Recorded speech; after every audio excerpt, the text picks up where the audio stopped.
காக்கும் கரை விநாயகருக்கு சரணம், பூண்டி மகானுக்கு அரோகரா. மகாவிஷ்ணு எடுத்த 10 அவதாரங்களிலே நாம் முன் அத்தியாயத்திலே பார்த்தோம். மீன் அவதாரம் எடுத்து எப்படி அவர் ஹயக்ரீவனிடம் என்ற அசுரனிடமிருந்த வேதங்களை மீட்டு கொடுத்து பிரம்மாவிடம் ஒப்படைத்தார் என்பதை பற்றி நாம் பார்த்தோம். நாம இரண்டாவதாக பார்க்க போவது கூர்ம அவதாரம். இந்த கூர்ம அவதாரம் ஆனி மாதத்திலே வருகின்ற தேய்பிறை துவாதசியிலே மிகச் சிறப்பாக கொண்டாடப்படுகின்றது கூர்ம ஜெயந்தி என்று. எதற்காக இப்படி கொண்டாடப்படுகின்றது இந்த கூர்ம அவதாரம்? ஏன்னா மற்ற அவதாரத்தில் ஆகட்டும் மகாவிஷ்ணு அசுரர்களை கொன்றிருப்பார். தேவர்களை காப்பதற்காகவும் பூமியிலே தர்மத்தை நிலைநாட்டுவதற்காகவும் இப்படிப்பட்ட அவதாரங்களை செய்திருப்பார். ஆனால் இந்த கூர்ம அவதாரத்திலே அவர் யாரையும் கொல்லவில்லை. மாறாக இந்த அவதாரத்திலே அவருடைய பங்கு மிகச் சிறப்பானது, உன்னதமானது, உயர்வானது. அது எப்படி என்பதை பற்றி நாம் பார்க்கலாம். இந்த கதை நடக்கக்கூடிய களம் சத்தியயுகம். எதற்காக இந்த அவதாரம் என்று பார்க்கலாம். அதற்கு முன்பாக இந்த கதையினுடைய முன்னோட்டம் எங்கே தொடங்குகின்றது என்று சொன்னால் துர்வாசரிடமிருந்து தொடங்குகின்றது. துர்வாசர் கோபத்திற்கு பெயர் பெற்ற மகரிஷி, மிகுந்த தவசீலர், தவ பயனும் தவ சக்தியும் கொண்டவர். அவர் ஒரு நாள் வைகுந்தத்திலிருந்து புறப்படுகின்றார். மகாவிஷ்ணுவை பார்த்துவிட்டு அவருடைய அருளாசிகளை பெற்றுக்கொண்டு, அப்பொழுது அவருடைய கையிலே மகாவிஷ்ணுவின் பிரசாதமாக விளங்கக்கூடிய அற்புதமான மலர் மாலை இருந்தது. அவர் வைகுந்தத்திலிருந்து புறப்பட்டு இந்திரனை பார்க்க வருகின்றார் அமராவதிக்கு. அப்பொழுது இந்திரன் ஐராவதம் என்ற வெள்ளை யானை மீது ஏறிக்கொண்டிருக்கின்றான். அவனுடைய மனதிலே நம்மை வெல்ல யாராலும் முடியாது என்ற அகங்காரம் குடிகொண்டிருந்தது. துர்வாசர் என்ன பண்றாரு, தம்முடைய கையில் இருக்கக்கூடிய அற்புதமான மலர் மாலையை எடுத்து இந்திரனிடம் கொடுக்கின்றார். ஆனா இந்திரன் என்ன பண்றானா, அதை வாங்கி தன்னுடைய ஐராவதம் என்ற யானையினுடைய மத்தகத்தின் மீது வைக்கின்றான். யானை தானே, அதற்கு என்ன தெரியும்? அது என்ன பண்ணுதுன்னா, அந்த மலர் மாலையை எடுத்து நசுக்கி விட்டதாம் காலில் போட்டு. இதை பார்த்தவுடன் துர்வாசருக்கு கோபம் வந்து விட்டது. நீ தேவர்களுக்கு தலைவராக விளங்குகின்றாய் மற்றும் இந்த மிகப்பெரிய பட்டணத்தின் செல்வத்திற்கு அதிபதியாக விளங்குகின்றாய். அதனால் உனக்கு ஏற்பட்ட அகம்பாவத்தினால் இந்த மலர் மாலையை பக்திக்கான அடையாளமாக கருதப்படுகின்ற வைகுந்தத்திலிருந்து மகாவிஷ்ணுவின் கையால் வாங்கப்பட்ட இந்த பிரசாதத்தை நீ அவமதித்தாய் அல்லவா? அதனால் இந்த செல்வம் உன்னை விட்டு நீங்க கடவது என்ற கொடுமையான சாபத்தை இட்டுவிட்டார். இதனால் இந்திரலோகம் பாதிக்கப்பட்டது. அவர்களிடம் இருந்த செல்வங்கள் பறிபோயிற்று. அசுரர்களுக்கு கொண்டாட்டமாக போய்விட்டது. ஏன்னா எப்பொழுதும் தேவர்களுக்கும் அசுரர்களுக்கும் பகை உணர்வு இருந்து கொண்டே இருக்கும். இப்பொழுது தேவர்களுடைய பலம் குன்றிவிட்டது. இதனால் அசுரர்கள் கொண்டாட்டம் அடைந்து விட்டார்கள். அசுரகுரு சுக்கராச்சாரியார் என்ன பண்றாரு, அவர்களை ஊக்குவிக்கின்றார். இப்பொழுது நல்ல சமயம், நாம் பயன்படுத்தி கொள்ள வேண்டும் என்று. ஆனா இந்திரனுக்கு கவலையாக போய்விட்டது. ஏன்னா தன்னுடைய இந்திர பதவியும் போய்விட்டது, தன்னிடம் இருந்த செல்வமும் பறி போய்விட்டது. இதனால் அவனுக்கு மிகுந்த தலைகுனிவு ஏற்பட்டு விட்டது. இதை எப்படி சரி கட்ட முடியும் என்ற யோசனை. அப்பொழுது தன்னுடைய குருவான பிரகஸ்பதியிடம் கேட்கின்றார். பிரகஸ்பதி என்ன பண்றாரு, நாம் பிரம்மாவிடம் சென்று ஆலோசனை செய்யலாம் என்று சொல்கின்றார். அவங்க என்ன பண்றாங்க, சத்தியலோகத்துக்கு போயிட்டு பிரம்மாவிடம் ஆலோசனை நடத்துகின்றார்கள். அப்பொழுது பிரம்மா ஒரு உபாயம் சொல்கின்றார். என்னன்னா, நாம மகாவிஷ்ணுவை சரணடைந்து இழந்த செல்வத்தை மீண்டும் பெற வேண்டும் என்ற ஒரு யோசனையை சொல்கின்றார். சரி, எப்படி பெற முடியும்? மேற்கொண்டு அசுரர்களுக்கு ஒரு சக்தி கிடைத்திருக்கின்றது. அது எதனால் என்றால், சுக்கராச்சாரியார் என்ன பண்றாரு, தேவர்களுக்கும் அசுரர்களுக்கும் போர் நடக்கும் பொழுது தேவர்கள் இறந்து விட்டால் அவர்களை ஒன்றும் செய்ய முடியாமல், காப்பாற்ற முடியாமல் போய்விட்டது இந்திரனால். ஆனால் அசுரர்கள் இறந்து விட்டால் அமிர்தம் கொடுத்து காப்பாற்றி விடுகின்றாராம் சுக்கராச்சாரியார். நாமும் இந்த அமிர்தத்தை பெற வேண்டும். அதற்கு என்ன உபாயம் என்ற ஒரு யோசனை. இவங்க என்ன பண்றாங்க, வைகுந்தத்துக்கு சென்று மகாவிஷ்ணுவிடம் கேட்கின்றார்களாம். அப்பொழுது மகாவிஷ்ணு சொல்றாராம், பார்க்கடலை கடைய வேண்டும். அப்படி கடையும் பொழுது அமிர்தம் கிடைக்கும். அதை நீங்கள் சாப்பிட்டால் உங்களுக்கு சாகா வரம் கிடைக்கும் என்ற உபாயத்தை சொல்கின்றார். யோசனை என்னவோ மிக உன்னதமாக இருக்கின்றது. ஆனால் அதை செயல்படுத்த வேண்டும் அல்லவா? பார்க்கடலை கடைய வேண்டும் என்று சொன்னால் மந்திரமலையை மத்தாக இட வேண்டும்.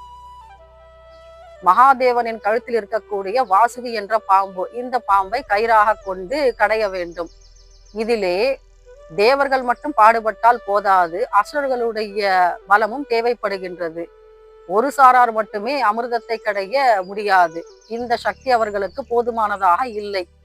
அதனால என்ன பண்றாங்கன்னா, இந்திரன் என்ன பண்றான், தன்னுடைய பகைவு உணர்வை கைவிட்டு அசுரலோகத்திற்கு சென்று அவர்களுடைய இடம் மகேந்திரகிரி, அங்கே சென்று அசுர அரசன் பலியிடம் கேட்கின்றானாம். ஒரு உதவியை தேடி நாங்கள் வந்திருக்கின்றோம் அப்படின்னு. என்னன்னு கேட்கிறானா அசுர ராஜா.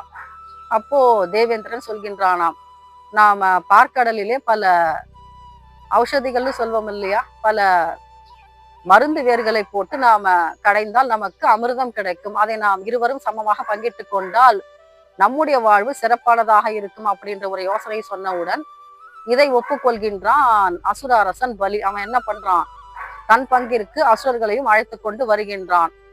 தேவர்களும் சேர்ந்து விட்டார்கள். இப்ப என்ன பண்றாங்கன்னா, பார்க்கடலிலே மந்திரமலையை போட்டு விட்டார்கள். ஆனா போடுறதுக்கு முன்னாடி ஒரு சோதனையை பாருங்க.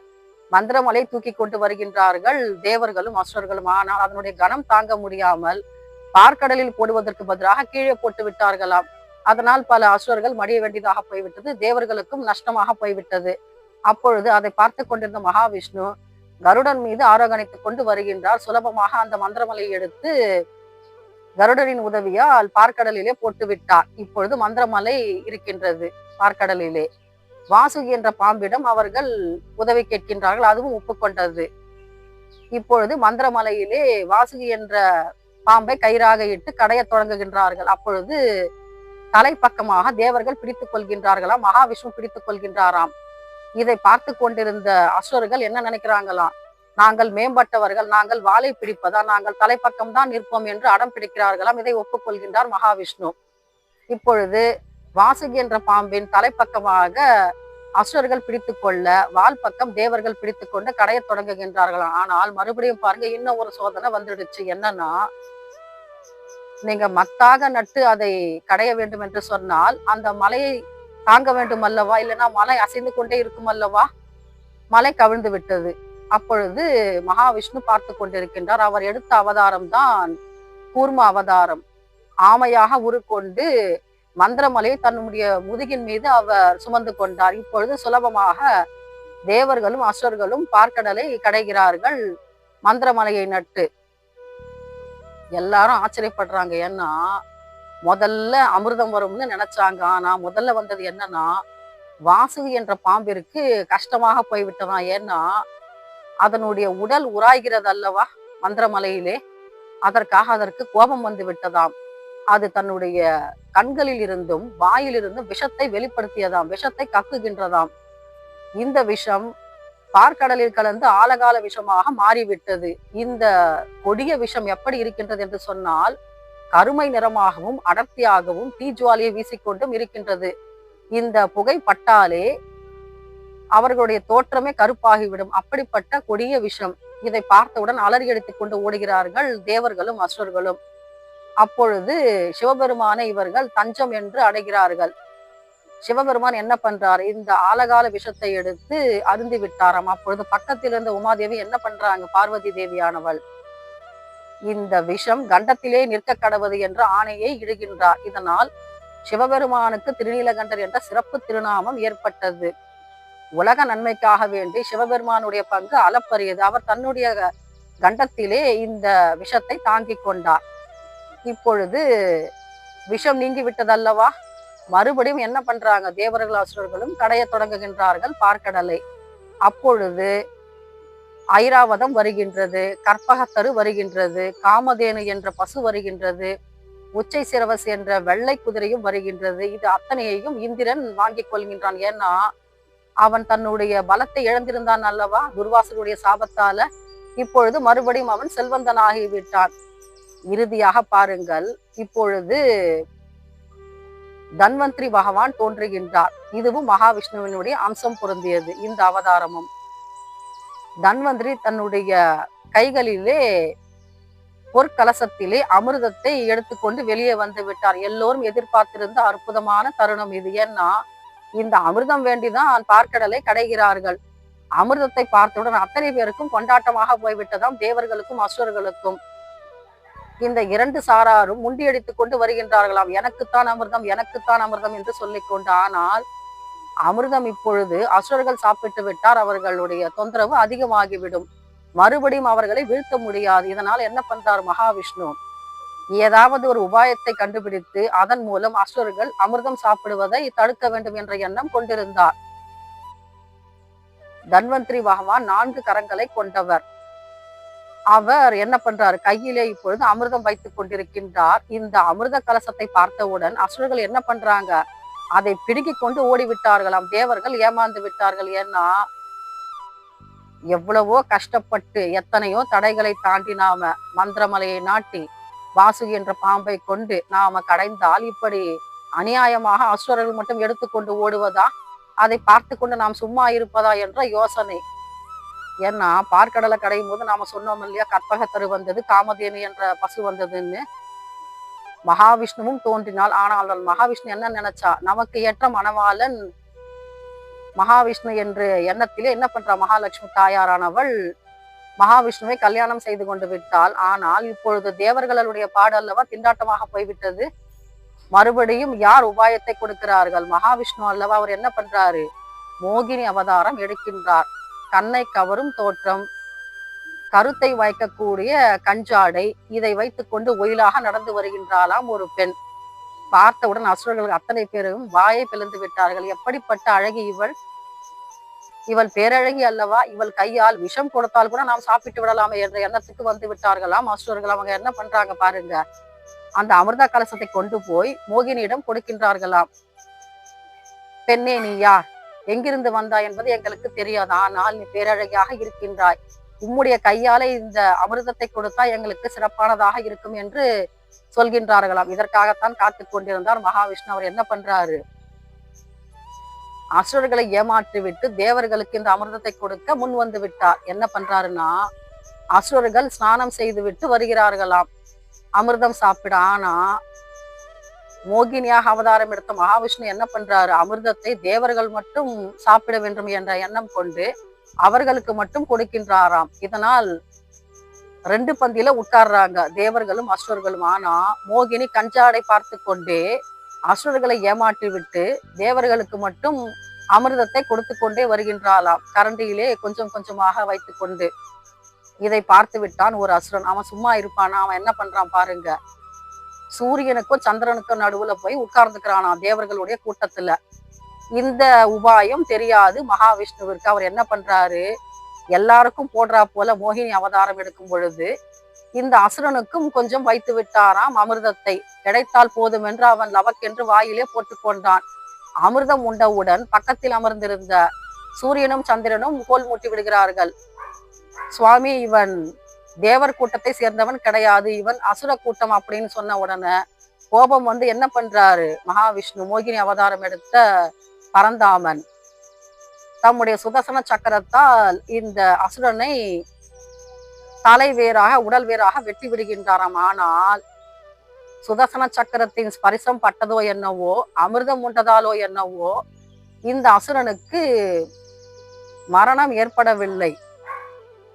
அப்பொழுது பிரம்மா என்ன பண்றாரு, இவன் சாக மாட்டான், ஏன்னா இவன் அமிர்தம் உண்டு விட்டான் அப்படின்ற எண்ணத்துக்கு வந்து இறந்த வெட்டப்பட்ட அசுரனுடைய தலையோடு இன்னொரு உடலை சேர்த்து ஒரு உருவம் கொடுக்கின்றார். அதே போல வெட்டுப்பட்ட மீதி பாகத்தை கொண்டு தலையை வைத்து இன்னொரு உருவத்தை படைக்கின்றாராம். இப்படி ராகு கேது என்ற 2 கிரகங்கள் உண்டாக பிரம்மா காரணமாக இருந்தார்.